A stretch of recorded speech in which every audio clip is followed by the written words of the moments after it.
I went to Kount, which was acquired by Equifax 3 years ago. I went to Kount about 7.5 years ago, started the data science group there and have run that. Thanks, Mike.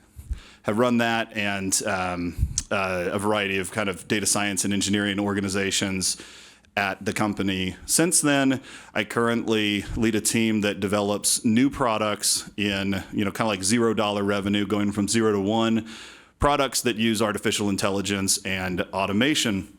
The earlier part of my career was in robotics and self-driving vehicles. I worked on things like the DARPA Grand Challenge, which was this like self-driving car race before we had the term self-driving car. Did a lot of work with explosive ordnance disposal robotics. I worked on a vessel called Sea Hunter, which is an unmanned surface vessel that DARPA and the Navy have built, and it's cruising around. Actually, there's 2 of them now that are cruising around the Pacific. Then I spent a couple of years at Boise State and worked in virtual reality and augmented reality and how to visualize scientific information, think about how to present data and information, and then have been working at Kount and Equifax, where we protect online identities and protect merchants from credit card fraud. So that arc in my career basically just means wherever the hype cycle is, like I'm there. Actually, usually there a few years before the peak gets there, which, one of the things I like to say is when they say about a person, when they say he was a man ahead of his time, like that's never a good thing. They never say that about someone who's like really successful, right? Like no one's like Elon Musk is a man ahead of his time. It's like, yeah, he kind of is, but also nobody says that because like he's also made it his time, right? So at any rate, I've got a lot of experience with being at the center of hype. And sorry, I've got notes on my phone. I'm not like, just texting friends or something. I've got a lot of experience with kind of being in these moments when there's a lot of hype, which has made me like pretty jaded and cynical about a lot of things, but also strangely optimistic about other things. But as my career has gone on, I've found that I usually tend to, like, I've realized that I use these talks mostly like to settle scores with people I disagree with, because the way to win an argument is to have the microphone and nobody else gets to talk. I usually have this kind of like, so what irritates me now is, as we're talking about artificial intelligence and these really cool new models that we have that I think are just incredible from the advancements just in terms of research and capability. None of us in the field 2 or 3 years ago would have thought that these models were going to be able to do what they can do today. Like this was an out of left field black swan kind of event. So they're incredibly impressive. And that's one thing that's cool. Another thing that's cool is that we all get to play with them, right? This is different than many of the previous advances because you don't have to read papers about how these models, like what they can and can't do. You can just play with them. And that democratization is incredible. That has led to a lot of questions that we're all asking now, like what, are these things conscious or could they be conscious? What would that even mean? What does it mean to feel things? What does it mean to really know things? And those are, I think, moderately interesting questions, not as interesting as some people, I think they are. But the really interesting questions that I'm not hearing a lot of us think about are the introspective ones. What can we understand about ourselves? What is being able to ask these questions of a artificial intelligence model? What does that let us ask or understand about how we think? And I've spent most of my career with some, kind of like hobby level interest in neuroscience and theories of cognition, because we've historically been very inspired in the robotic space by, biology. So this is an interesting time to now be able to take some of the things that we have thought about people and think about them now in the context of these models. So that's, I think the takeaway, I'll tell you the takeaway up front so that you guys catch it, because it'll probably get buried in a whole bunch of other random vignettes. But, the takeaway here I want you guys to have is I want you to not just be thinking about AI and how these models work, but I want you to ask every time someone says, can a model blank? I want you to think, how do I know that a person can blank? That's the takeaway. So I was in an argument on LinkedIn yesterday because that's what I do, and it was kind of a good prep for this talk. I was kind of going back and forth with a guy with these sorts of ideas, and he was saying it doesn't matter that you can make a model that can generate poetry because there's more to it than that when a person creates poetry. And I was like what? If I can produce the same text, what's different? And he says, well, like humans can cry for one thing, and a machine can never do that. And I was like, I've got 3 daughters, dude. Like they make dolls that do every gross thing that a person can do. So, and he's like, yeah, well, but a water pump is not the same as what humans experience when we cry.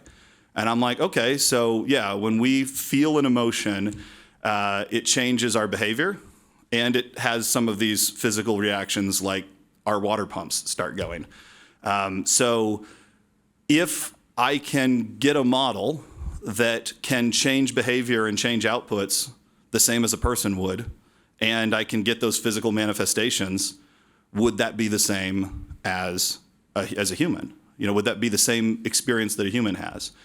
And this is usually where these conversations, I think, tend to go when I have them with people, is people say no, because I feel something different and I know that I do. And that's really interesting to me. And I want to be really clear. I'm a human exceptionalist. Like, I'm not sitting here saying that all we are machines that, inputs, outputs, and that nothing matters, and pain and suffering, nihilism, whatever. Maybe that's true. I don't know. That might be what I work my way around to eventually. I'm not there. But to understand, which is really why I'm a scientist, is because I just want to understand everything. It's like a really small goal. I just want to understand how the whole world works. To understand, like, these are the questions we need to be asking and we need to be answering. Like, I am pretty convinced that I have consciousness and that I experience feelings. Like, I'm a lot less convinced than any of you do, because I don't get that. Like, all the things that I say, like, this is what I know about what it is to think and to understand. I can't actually tell that you guys experience the world the way that I experience the world. And it's nothing special about me. You guys should be in the exact same position. I would hope that you have more faith in your knowledge of yourself than you do of your knowledge of the rest of us. So that's, like I said, the throat clearing and background. I'm going to start diving into some specifics and technical stuff because that's the kind of thing that I feel like I have some experience to be able to do from having worked in this field for a while. So the first thing is pretty basic. I'm going to focus more on LLMs today, on large language models, which are the text generating models that you've probably all played with, ChatGPT, Bard. I'm going to not talk so much about the image generating diffusion models. Those are also very interesting. I just think there's a little bit more technically to understand about them. But they do work, the insights behind them are actually surprisingly similar. And this isn't the first time that this has happened. If you go back to the last big AI, we called it the machine learning moment then, but in 2014 is really when this started, 2014 to 2017, 2018. We had things like huge advances in being able to do language translation and language understanding. And then we also had the ability to do like image understanding in terms of identifying objects that were related.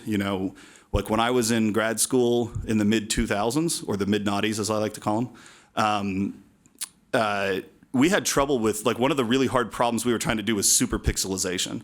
So like if you look at me, I'm like wearing a few different colors, my skin's a different color than my shirt and all of that. You guys have no problem, even in a still image, understanding, like being able to draw a silhouette of me and saying, this is the person, that's what's distinct from the podium in the background. That was like a problem we couldn't solve at all back then. In 2014 to 2018, we got really good at that. We also got good at image captioning, the ability to put text to an image, to the point where now we think nothing of the fact that we can go search in Google Photos with words and get our own images back, which is, again, when I look at where we were as a field 15 years ago, that was like insane to think that that could happen.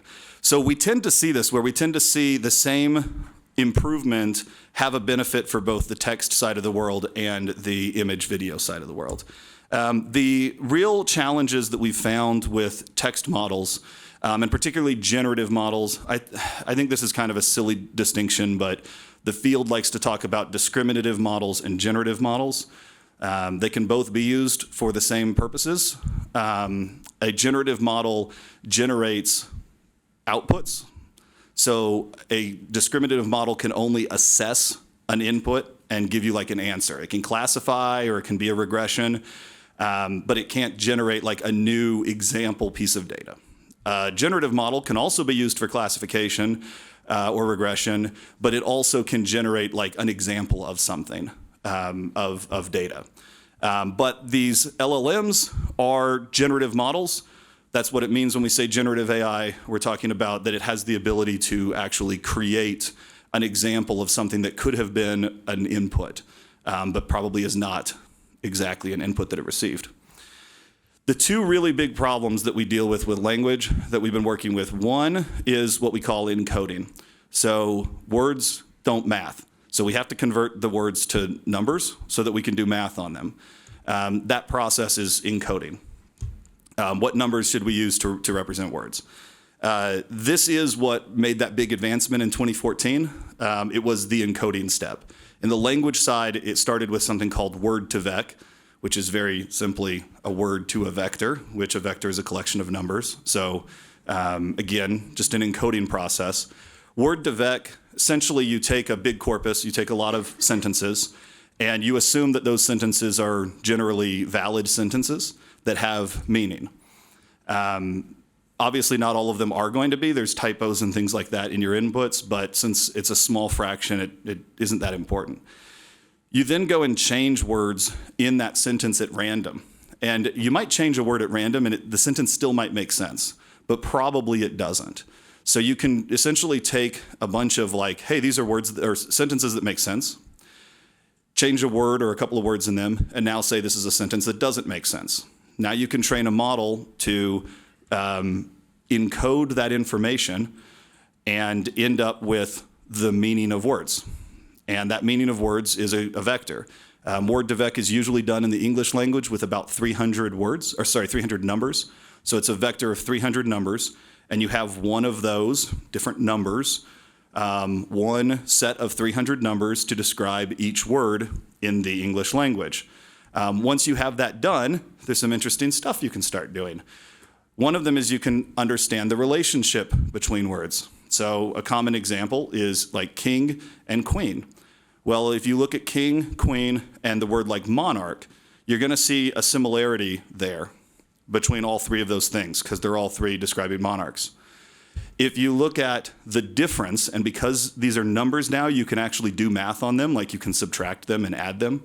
If you do the difference between man and woman, so like man minus woman plus queen, you should get something that looks similar to king, because you're saying the difference between man and woman is similar to the difference between king and queen.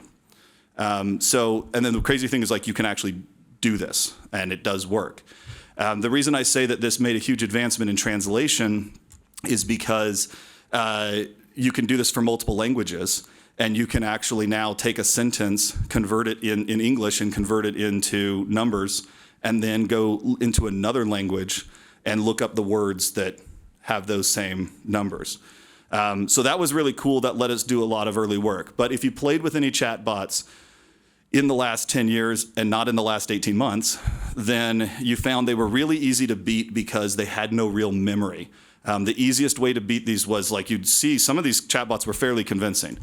But they'd be like, hi, my name is, and it was always like something that the marketing department came up with. So it's like, hi, my name is whatever the marketing department came up with. And, I'm a chatbot, let's talk. And you could talk to it for a while, and then you'd just be like, hi, I'm Josh, who are you? And it would forget that whole conversation and just be like, oh yeah, hi, I'm whatever the marketing department decided to name me. So, and that process, we call that in language, we call this attention.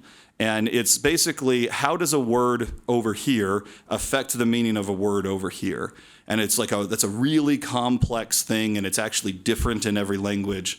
Some simple examples of this, like it can be as complex as, again, like the whole thread of a conversation. I'm going to get to the end of this talk, and you guys are still going to remember, hopefully, what I said you should be paying attention to at the beginning of the talk. But also it just matters within a single sentence. So a great example here is if I say, like, if I've got this water bottle and if I had a cup, I could say, I'm going to pour water from this bottle into this cup until it's full. It, in that sentence, means the cup. If I say, I'm going to pour water from this bottle until it's into the cup until it's empty, I changed one word, full to empty. Now it means the bottle. Because you understand, and it's not just because it's a pronoun, it's not just that that's going on, but you understand when I say I pour from the bottle into the cup, you know that the bottle gets empty. I never said empty. Or no, I guess I did say empty at the end. I said it gets empty. Anyway, you know that when I pour things out of water out of something, it gets empty. When I pour water into something, it gets full. Like, you have this understanding of the physical relationship and causality between a lot of stuff, not just the words, but you actually have to have some understanding of containers and the states that those containers can have. And this is where, since like I said, this is all just me score settling with a bunch of people I disagree with. This is where people really drive me nuts when they say all that generative AI is doing is predicting the next words in a sequence. It's like, yes, that is true. That is what it is doing. And that is what it is trained to do. So when we train an LLM, I guess I'll make this point first.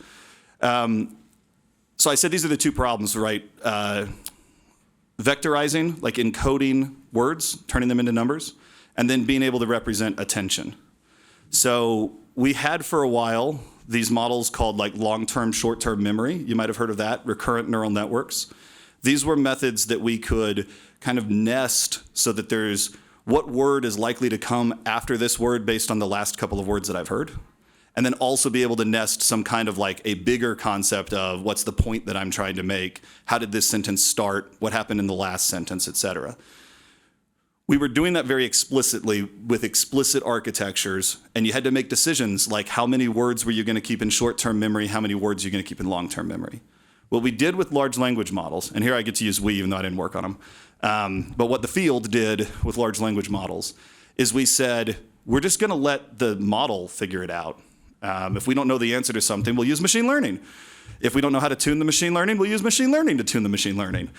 And it's, it's not a bad idea, but it also didn't seem to most of us like it would work. But it turns out if you just throw enough data at the problem, then instead of training Word2Vec the way that I described, we can just let the LLM learn how to vectorize words. It can do both the encoding and the decoding. And instead of having to explicitly tell it how to deal with memory, we can just let it learn attention, and it figures that out. And the idea that that worked, even with the huge amount of processing and huge amount of data that got thrown at these things, is still astounding. So that process, this is where it gets really, really interesting, because I can take the last three words in a sentence that I have said and come up with a probability map for what the fourth word's going to be. That's not all that you need to be able to predict what's going to come out of my mouth next. I've built that. Like when I was in college as an undergraduate, that was a homework assignment, was take the complete works of Shakespeare and build a state machine that says, based on these last three words, what's the probabilities for the next word in the sentence? And then you pick that word. It's a generative model. You pick that word based on those probabilities. You come up with that. Now you have three words in series. What's the fourth word? You do that. And it's kind of crazy when you've done that, you read like any three or four words together in a sentence makes sense. And the whole sentence is like just cuckoo. Like it makes no sense whatsoever. Because by the end of the sentence, it's lost the thread of what it was talking about at the beginning, right? So my claim, when people say this just predicts the next word someone's going to say, my claim is if I can truly predict, and I'm not saying ChatGPT's there, but if I can truly predict your half of our conversation, well, this time it's easy because you don't have a half. Your half is silent. But if you could predict what I'm going to say here next, and you could predict everything that I'm going to say, you have to understand more than just what word is likely to come next. You have to understand these concepts, the abstract representations. Nobody's ever heard this speech before. I haven't even figured out what I'm going to say, right? I'm just up here rambling. So you have to understand these concepts to be able to know whether it means the bottle. Like, I could ask that question. I could say, I'm going to pour water from this bottle into this cup until it's empty. What does the word "it" mean in the previous sentence? And if I asked this of the old school chatbots, it would get it wrong all the time. ChatGPT is actually pretty dang good at this. And that means that it has to know about containers and storage and pouring things in and out. So even just by taking this very simple task of predicting the next word, we've created these structures for understanding an abstract representation of knowledge that go well beyond language probability statistics or even the relationships between words. And since most of me up here is talking about how I know all the answers and I'm right, I'll say that this is the place where I have substantially changed my opinions based on LLMs. Casey Kennington, I guess we're downstairs. So Casey Kennington's office right under us here in Boise State University Computer Science Department.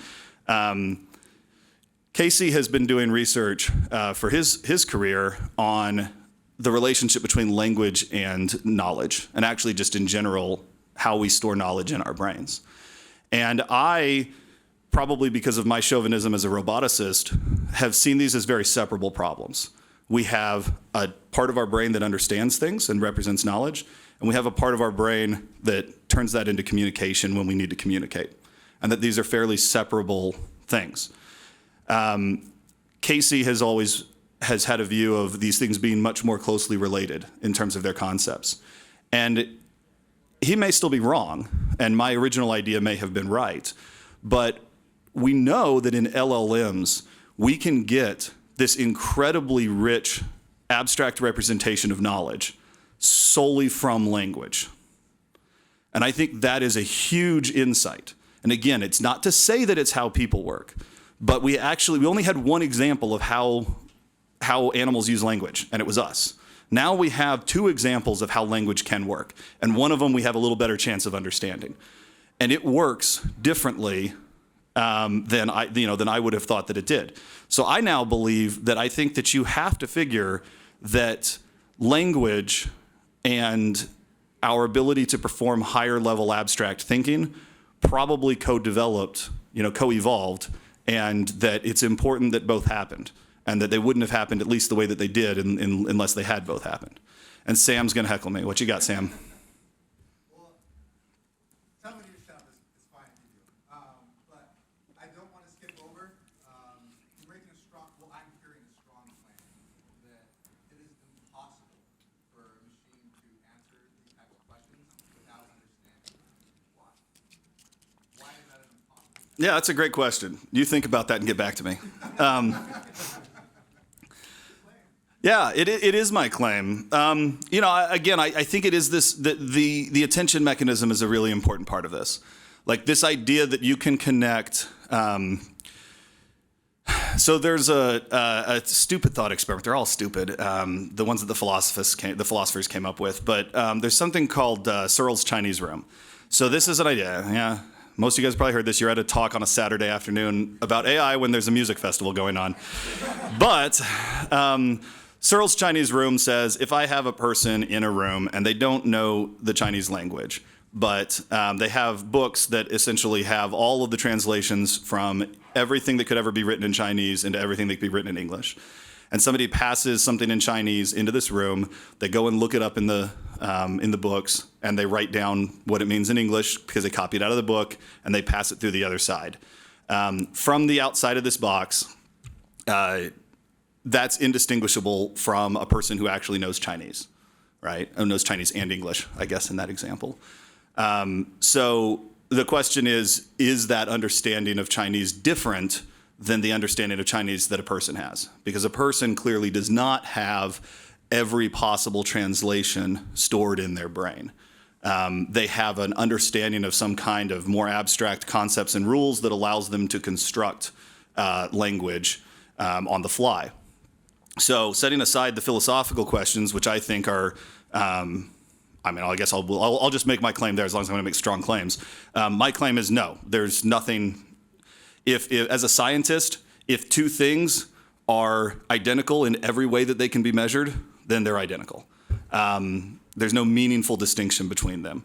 But that thought experiment, like that does tell us what just being able to answer every question because you know every answer would look like.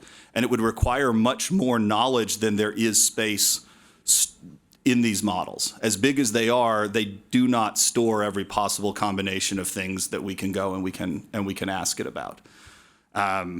This is actually one of the places that, again, I think we should think a lot about ourselves from, so I'll transition. That's as good an answer as you're getting right now from me, Sam. I'll transition to another point that I wanted to make about how biological inspiration can help us understand things like robotics and AI, and also then how that robotics and AI can help us understand ourselves.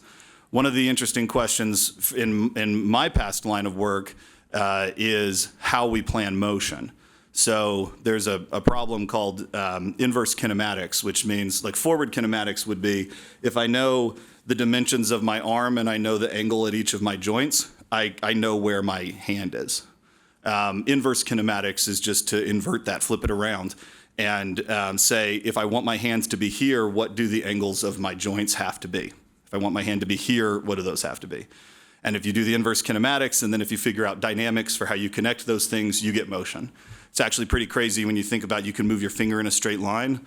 The speed, the joint angle, the change in joint angles has to be constantly adjusting to get that straight line.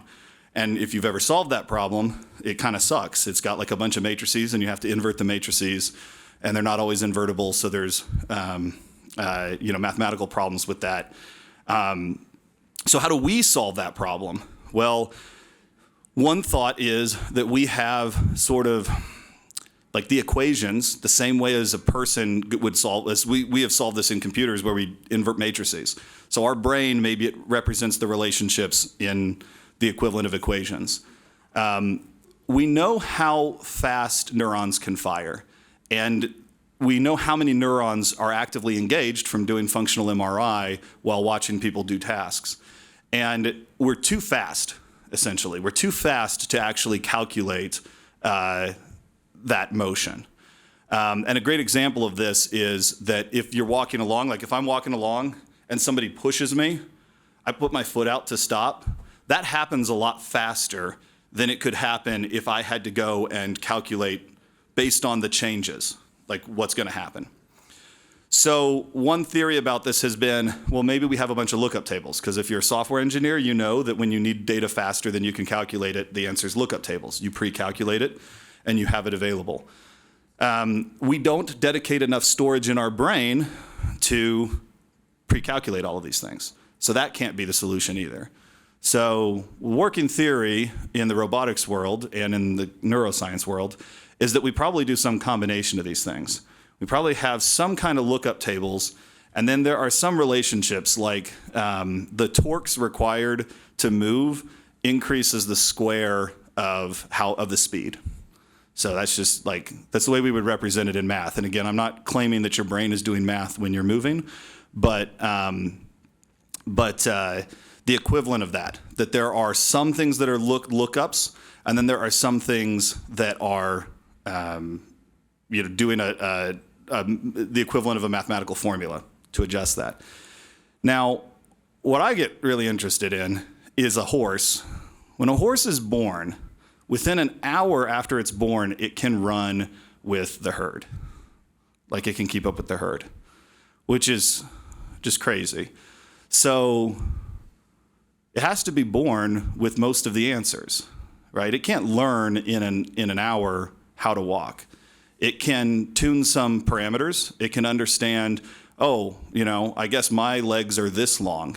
And when that changes over time, like your awkward teenage years, it makes sense that takes some relearning where you have to relearn some of those things. But the basic idea of walking has to already be present. And this is why when I would argue with Casey, I would say if you look at our brains, we dedicate reasonably similar amounts of space to language and to motion and control of our body. And so I say talking's as complex a task as walking and using our body. And a horse is born basically knowing how to walk. Therefore, I think we learn very little of our language and even our abilities to represent knowledge when we're born. And then Casey would say, yeah, but talking's a lot harder than walking, so, and so he had his natural language chauvinism that made him say that. And the problem is, I think the bastard might be right. Like, that's why I changed my mind when we see what we can do now with LLMs and how important the ability to represent abstract knowledge is to language, and how we can get those abstract representations solely through language. He may be right. But one of my points I wanted to hit in passing here is I think we really overestimate our abilities to learn. And a lot of this comes from the fact that babies aren't good at anything. So our babies don't come out and an hour later they're walking around. And that turns out to be a kind of an evolutionary fluke. So in order to be bipedal, our hips have to be a little narrower than they might otherwise be. And that limits the size of the birth canal. So baby's head is limited as to how big it can be. It can't really be any bigger than babies' heads are, or you wouldn't be able to give birth and still be able to be a bipedal, upright walking human. So if you look at the relationship of gestation time and animal mass, there's a pretty strong relationship where larger massed animals have longer gestational times, and humans are a big outlier. It turns out, and also they look at the brain capacity. So again, these are the biologists. They have their kind of ways to measure like complexity of an animal, mass and brain capacity. And they see this relationship. Humans are an outlier. We're born at 9 months, and we should really be born closer to 2 years. And if you think about that, what can a 2-year-old do? A 2-year-old actually can walk around and can talk. So a lot of what we think is learning in infants, much of that, I believe, is actually gestational development just outside of the body. So if you look at animals, you can kind of see this again a little bit more clearly, because animals tend to develop much more quickly, and they do learn. Obviously, a newborn is not the same even for animals as a larger adult, but that learning is really, it looks a lot more like tuning than it looks like learning completely new things from scratch. So another of my rants here that I'll go on, just roll right from one to another. So another rant is we talk about general AI and specific AI. So the idea here is, if we go back to the Turing test, and I've alluded to this a couple of times now, but Turing proposed a way to think about intelligence where he said, essentially, if you can't tell whether you're talking to a person or a machine, then we'll say that machine has equivalent intelligence to a human. And we don't have to answer the question of what's actually going on in the brain. We don't have to say, is this really meaningfully the same? We'll just say, as far as we can observe, this is equivalent intelligence. So that's been viewed as the test for artificial intelligence. And it's interesting because, ChatGPT, especially before they borked it more recently, it could take a little while, I think, in some contexts to figure it out. To figure out that it's not a person. So we're not there, but we're starting to get there. Well, the pushback is to say, okay, but ChatGPT can't drive a car. So, if I'm trying to figure out if you're a person or not, I can just say like, hey, let's go grab a beer. And if you're like, can't do that, then I'm like, all right, you're a machine.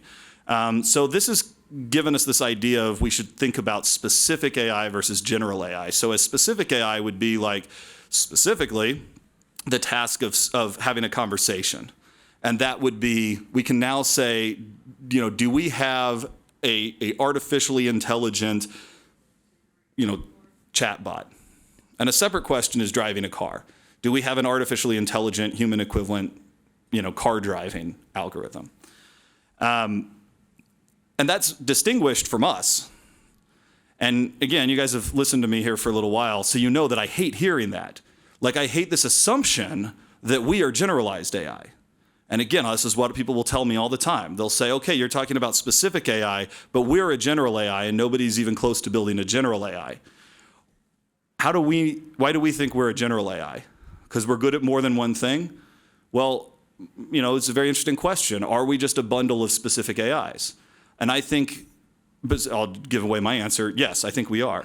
I think if you look at our brains are not generalized compute engines. Our brains have very specialized structures. So we have a visual cortex to see things. We have an auditory cortex to hear things. The brain is not just like an undifferentiated mass of compute. So these things developed over time to do specific things. There are structures that we don't have or we only have in a vestigial state that other animals do have. It's not just that we're missing the ability to click in ultrasonic frequencies is not the only reason we can't do echolocation. We don't have the brain structures for that. So we do have a very broad set of specific intelligences, but my claim is that if we do create a general artificial intelligence, that will be the first general intelligence that exists.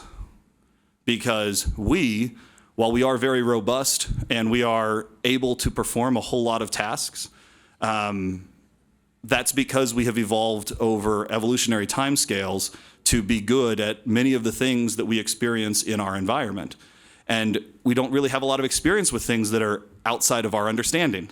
And it's kind of a tautology. So we don't see the edges and the places that we are brittle because we are robust. Everything we try to do, we're good at. And the things we're not good at, we've built ourselves good tools and a built environment that makes us not be confronted with those issues as often.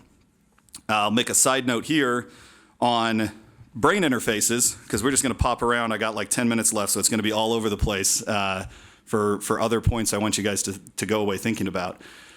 Elon Musk is trying to do these brain interfaces. I think we're going to be able to get reasonably good at getting information out of the brain, because we've already seen some pretty good experiments for being able to do that. Where I did my undergraduate at Duke University, they've been doing this with rhesus monkeys for 20 years. We just have seen a replication of some of those experiments in a human, being able to do things, move cursors on a screen, kind of a thing. But you can't put information into the brain. Like, where is the I/O for that? So we can observe, again, functional MRI, we can do electrical signals, we can observe what the brain is doing and try to pull that out and make sense of it. But putting things in, you would have to go to one of the places in our brains that are designed to ingest a large amount of information. And that's like all of our tactile sensors. We have a whole lot of those. Probably be pretty hard to tie into all of those because they're so distributed. So we're really looking at like our eyes and our ears and the cortices that we have to get that information in. So we would think about like, how could we go plug in and generate something that would stimulate our vision system and our hearing system so that we learn information. And if you keep going down this path, you like very quickly realize that you're just like reinventing a movie, like a documentary, because that's what it is, right? Like that is us optimizing what is the set, like, my talk here is me trying to optimize what are the set of noises that I can make that will make you absorb this information as quickly as possible. When I make a visualization of data, this is me trying to figure out what images I can display to you that will let you absorb that information as quickly as possible. There isn't a way to just go and be like, oh, I'm just going to download this information into our brain. And not only do we not really see a way, but I'm not sure that that's really even a possible thing, that even has any meaning. Some of this comes from the people in Silicon Valley's insistence on viewing the brain as a general compute engine and like our consciousness and knowledge as some kind of software that's running on that brain. And this is one of the reasons why you should always be skeptical of seeing people who have no background in neuroscience or even robotics or artificial intelligence trying to tell you about how the brain works or about how AI is going to go nuts and kill us all. when it's not really their area, and there's, maybe they're right, but they're only going to be right because they're guessing. So there's something called the von Neumann architecture, which is really the standard general purpose compute architecture that essentially everything that we use for compute uses. GPUs now tend to work somewhat differently, and arguably don't follow von Neumann architecture. And this is familiar to you if you've ever looked inside of an older computer. You have RAM, which is like your short-term memory that's able to be adjusted, and you have a processor, and that processor is able to make changes to that state, and then you probably have a long-term storage state as well in a hard disk. So the process ends up being, I'm going to seek the information I need to do the adjustment that I'm going to make. I bring that into cache somewhere. I make whatever changes I'm going to do to it, and then I go and I put it back. And if I need some other information, I go and I get the other information, and I continue doing this. Now, this is very clearly not how our brain works. And I say that because we can look at the physical structures of our brain and know that it doesn't work that way. We still have a lot of questions about how our brain does work, but we know that it doesn't have this von Neumann architecture. And this is actually, this is the part of the talk you can use. So one of my little pet hobbies and interests is innovative thinking, because that's, again, that's what scientists have to do, and it's also what my product development teams that I've worked with have to do. So how do you think innovatively? How do you invent stuff? You've probably all experienced thinking about a problem for a long time, walking away, coming back, and just having the answer immediately, or especially if you sleep on it. How many times you work on something, you come back the next day, and you're like, this is so obvious, why didn't I know this yesterday? And there's actually a reason for that. And the reason for that is because when the part of our brain that does this kind of abstract high-level thinking doesn't have the benefit of a whole lot of data storage. And then the part of our brain that's storing things, our neurons have these extremely complex connections. There's many of these neurons, and they have very complex connections with each other. And there is a process, and we believe that sleep is very important to this process. But there is a process, we tend to call this sometimes our subconscious, that moves things that we have learned that have not gotten stored in long-term memory yet into long-term memory. And that process is not just a simple transfer the way we would think about copying something from RAM to a hard drive. That process is actually doing a lot of work to put that into context. And again, this is, Casey Kennington here at Boise State, this is what a lot of his research deals with, is when we learn a new concept that's related to prior concepts, we don't just put it in its own place. We somehow tie it together and say it's like that, but it's a little bit different because of this thing, et cetera. So when we, after knowing something, like after we've got it stored in our deep long-term memory, and we come back to this, we've made connections that were made by our subconscious when it was storing this information. And now the information is in the same place and it's together. And that is oftentimes why, in a very real way, sleeping on something, thinking really hard about it, studying the problem, thinking about all the different pieces of information, sleeping on it, all those things get sorted away, and now you can make connections that you couldn't make before.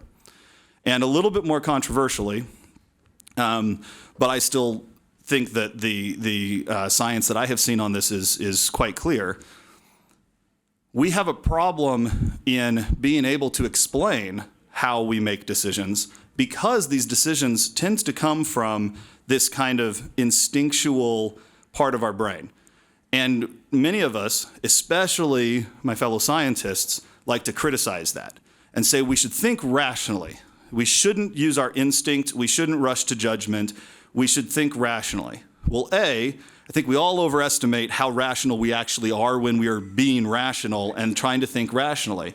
And B, you're actually giving yourself a huge disability by insisting on thinking rationally, because you're not taking as good a use of where all of the information and knowledge in your brain is stored. Oftentimes our instincts tend to be right, and it's not just luck and it's not just prejudice, although unfortunately prejudice gets wrapped up in this, so it's much harder to separate prejudice when you are thinking instinctively than when you are thinking, with this higher level functionality. But but we do have access to more experience and information. And when I say that there's research on this, there's a lot of psychological research where people will be asked to make a decision and then be asked to explain that decision, which they will do. And then the interviewer goes and changes and essentially contradicts some of the justification. They give a little more information, which contradicts why the person made the decision. And we are much more likely to change our reasoning and still come to the same conclusion than we are to change our conclusion. And yeah, maybe that's just stubbornness and a desire to be right, but there's ways that you can incentivize this that make that unlikely. So there's a great analogy here too, and I think this is the last point that I will hit here, is we're talking a lot now about explainable AI and the ability to explain decisions. And people will say it's important that you be able to explain your decisions. I really struggle with that because is it? Like if I go and ask you guys for help on something that you're an expert on and you tell me, like, do I really need you to explain it? And if I do ask you to explain it and you explain it, is that really the reason? Like, you can't explain to me in a way that's satisfactory to me. At some point, I'm really just trusting your experience and I'm trusting your track record. And then there is good evidence here that that explaining part is actually not the part that made the decision. Like the information you're giving me is from this knowledge and instinctual side. And then the explanation you're giving me is you as an ape brain assessing what the other part of your ape brain, how it maybe came to that conclusion. And again, that connection's actually pretty tenuous and researchers can disrupt that in all sorts of fun ways. So this is the same problem we have right now with explainable AI. There are some models that are inherently explainable, and they're usually not very complex, and so their accuracy tends to not be as good as other models that we can build that are not explainable. And almost all of the techniques that you see now for explainability involve actually training another model to explain what the first model is doing, which is very sadly similar to what we do in our own heads, I think. So that other model we've trained can never be as complex. The only real way to get to the right answer is, to get to the answer a model is going to come up with, is to have at least as much complexity as that model has. If there's a simpler representation that gets to the same answers, then we should just use that simpler implementation. So in some way, we have lost some accuracy when we've built a simpler model to go explain the more complex model. And to close the loop all the way back around to the beginning, again, what does that mean for us? We take a lot of faith in our ability to think rationally and to be able to explain our decisions, but unless we sat around and did it entirely in the rational part of our brain, we're actually leaning on this part of our brain that's really not accessible to us, to our ability to introspect. So I get very skeptical when I hear people say, I can explain my decisions, I want the model to be able to explain its decisions too. And I just kind of sit there. I usually don't say it because I'm trying not to be a jackass, but like, you sit there and you look at it and you're kind of like, well, you're going to give me an explanation. It's going to be reasonable, but it may not actually be the answer. So I think there's a lot of value in all of these things about if you want to make an assertion for human exceptionalism, which, like I said, I still believe in, just don't be cheap about it. Don't say like, oh, well, I know that I have feelings. How? And then how would I test that? And I'm not saying that there's not an answer. I haven't found it yet, but like there's probably an answer in there. And then that's what we can use to figure out, why we're still different than this AI.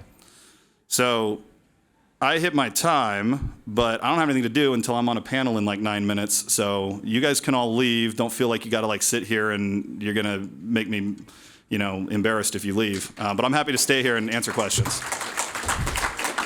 Thanks. Is the Dwarfian hypothesis relevant in your field and, for that matter, large band? Which hypothesis? The Dwarfian hypothesis? I'm not sure I'm familiar with that one. It's the hypothesis that the language you use shapes your thinking. Yeah. Large band is an Yeah, so I'm not very familiar with the details there. I have kind of heard that before, that like one of the craziest things to me, this is like another real thing you can do. Take a pencil.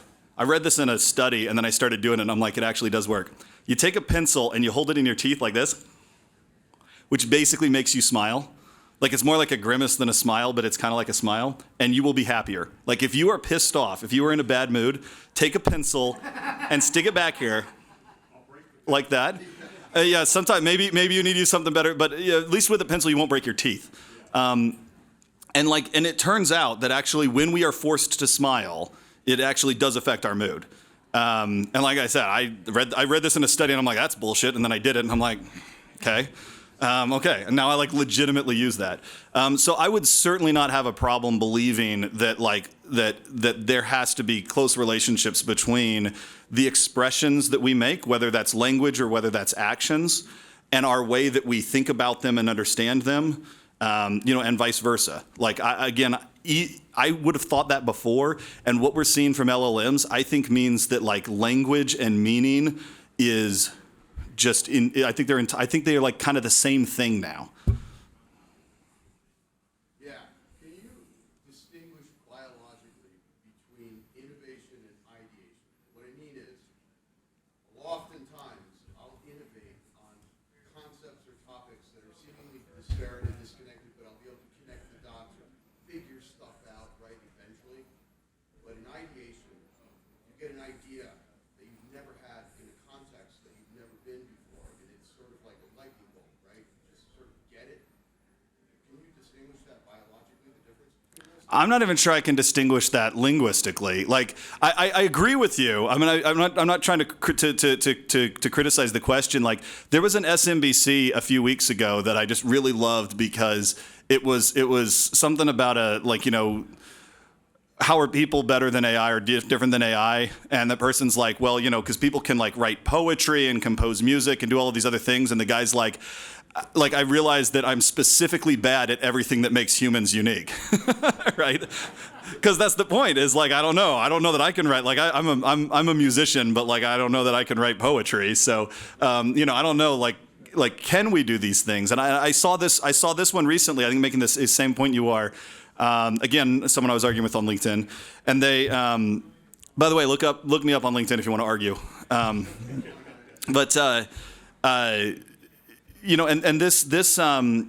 This person was saying that there's a difference between just coming up creativity, like things that you've seen before, and coming up with a new idea nobody's ever had before. And then they asserted that ChatGPT can't come up with a new idea that nobody's ever had before.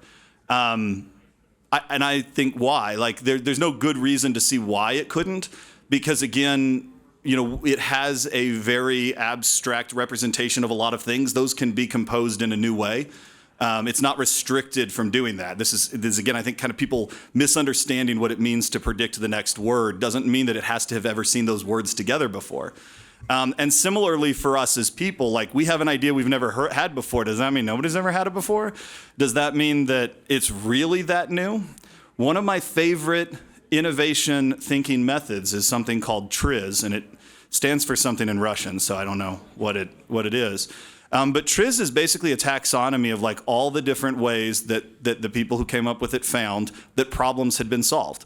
And it has kind of a manufacturing focus, but they looked at like engineering and manufacturing, and they were like, they looked at all the problems they could go find, and they said, how did somebody solve this problem? And it's things like use magnets. That's one of the solutions, because sometimes you solve a problem with magnets.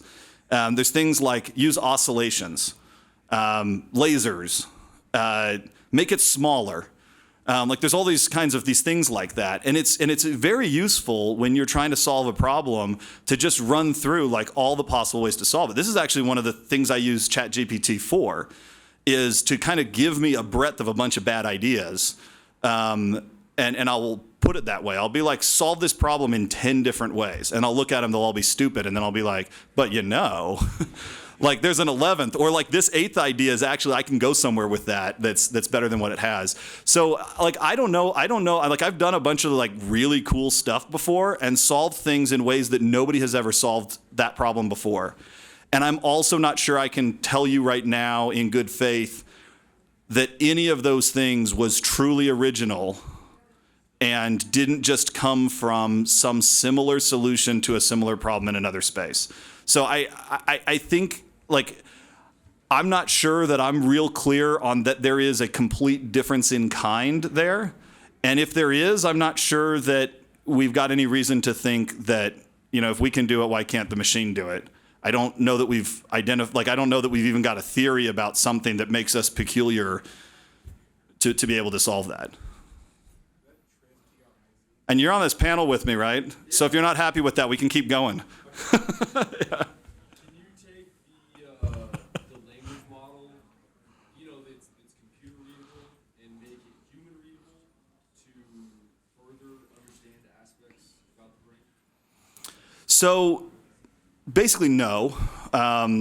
These LLMs are neural networks. So they are a collection of weights. It's inspired by the way neurons in the brain work, where you have nodes and links between the nodes, and those links all have different strengths.